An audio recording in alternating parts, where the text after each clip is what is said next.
Hi, I'm Tina. I'm Natalie. I'm Whitney. I'm Karis. I'm Georgia, and we're going to show you the good and the bad sleeping habits and how to make great conducive for sleeping.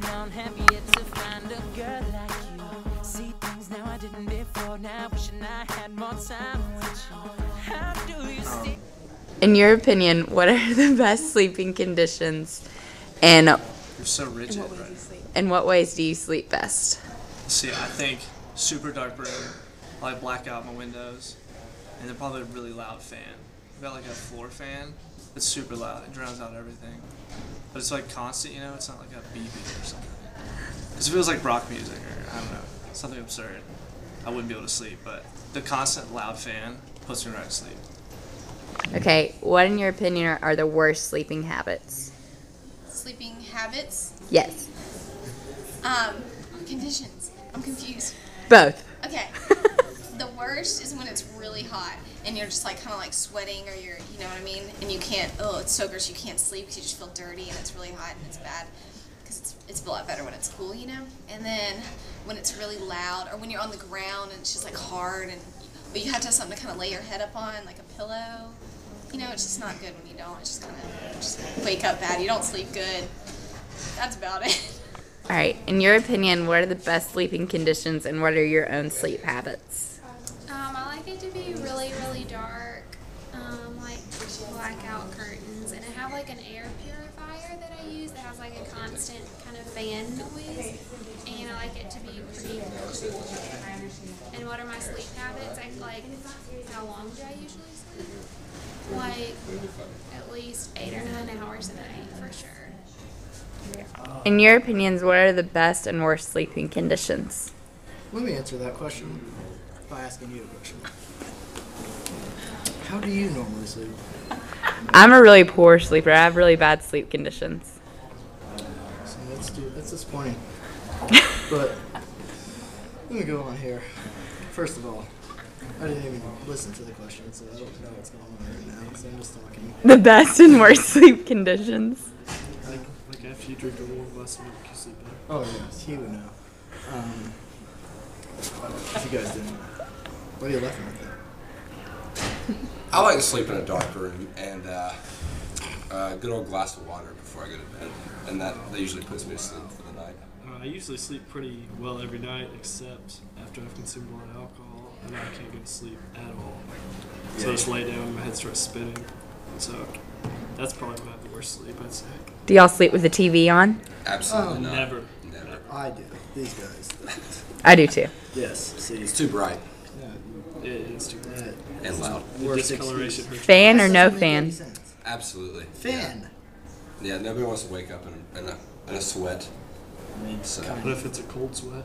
if it's a good sweat. What's a good sweat? Oh, you know a good sweat. All right, that's it. Okay. Okay, so sleep is really important, and there are some tips that everyone should kind of know before, or in case, so you can make sure that you get a good night's sleep. The first is it's really helpful to have a really dark room and not to have any distractions, so no TV on, not doing homework or studying in bed or on your computer in bed. It's also helpful to relax yourself, get into like a bedtime routine, whether that's taking a bath before you go to bed or reading a book, something to kind of like relax yourself.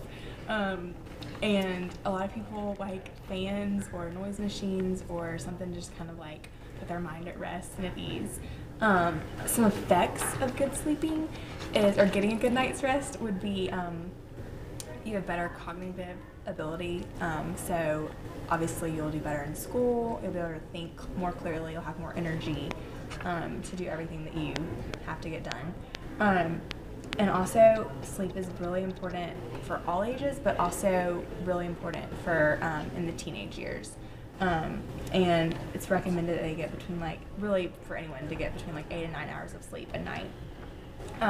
Something that could prohibit you from having good sleep would be caffeine or doing homework in bed, being really wired by watching movies in bed or listening to really loud music.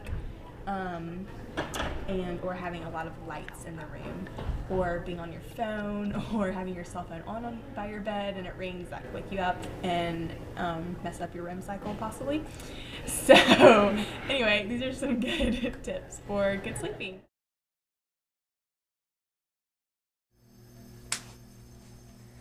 Hello. What are you doing? Oh, I just took a warm bath to relax myself and I'm reading this book.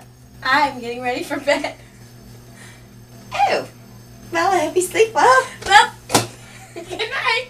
I will, because I have much better habits than you do.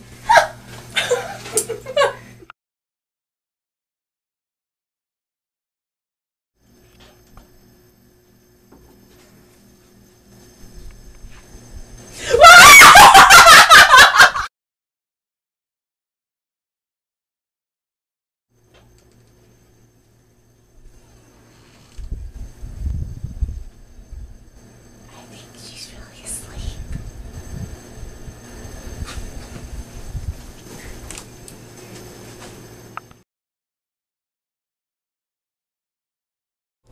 A lot of America today is sleep deprived, and that could be due to a noisy room, or if you don't have black curtains or dark curtains that could block out the sun. A lot of people sleep with their TV on. I know I do it, and it keeps me awake.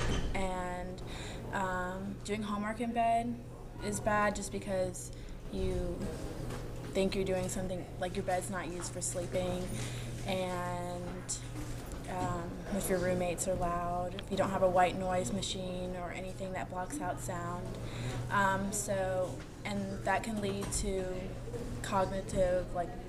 less cognitive ability to think in class, or you're going to be moody, you might fall asleep at work or during class even, and it can affect your ability to interact with peers.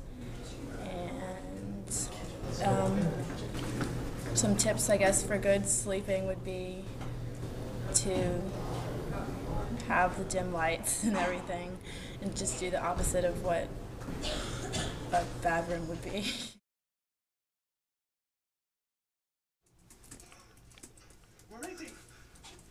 Wendy, what are you doing? Just homework and getting ready for bed. Getting ready for bed? Yeah. You're not going to be able to go to sleep. Why? Because there's so many distractions in this room. Like what? You have on like 4 lights, your TV's blaring, and you're doing homework in your bed. And you think you're going to fall asleep? Okay. Well. Okay.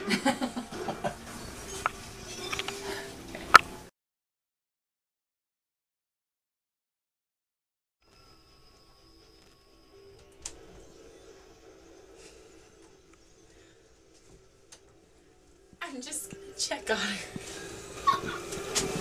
You can't go to sleep. I know.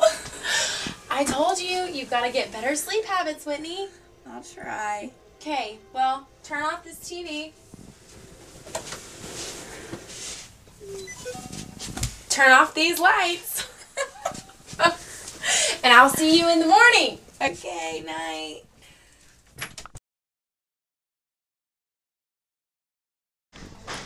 So you've heard about qualities of a good room and a bad room to sleep in. Now we're going to go over some behavioral things you can do to improve your sleep even more. Keep a regular sleep-wake cycle, even on the weekends. If you don't fall asleep within 30 minutes of when you go to bed, or if you wake up in the middle of the night and can't go back to sleep, get up and do something relaxing until you feel sleepy again.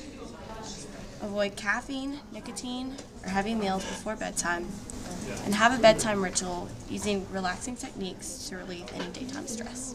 How do you stand a letter you wrote? Sisters just like you.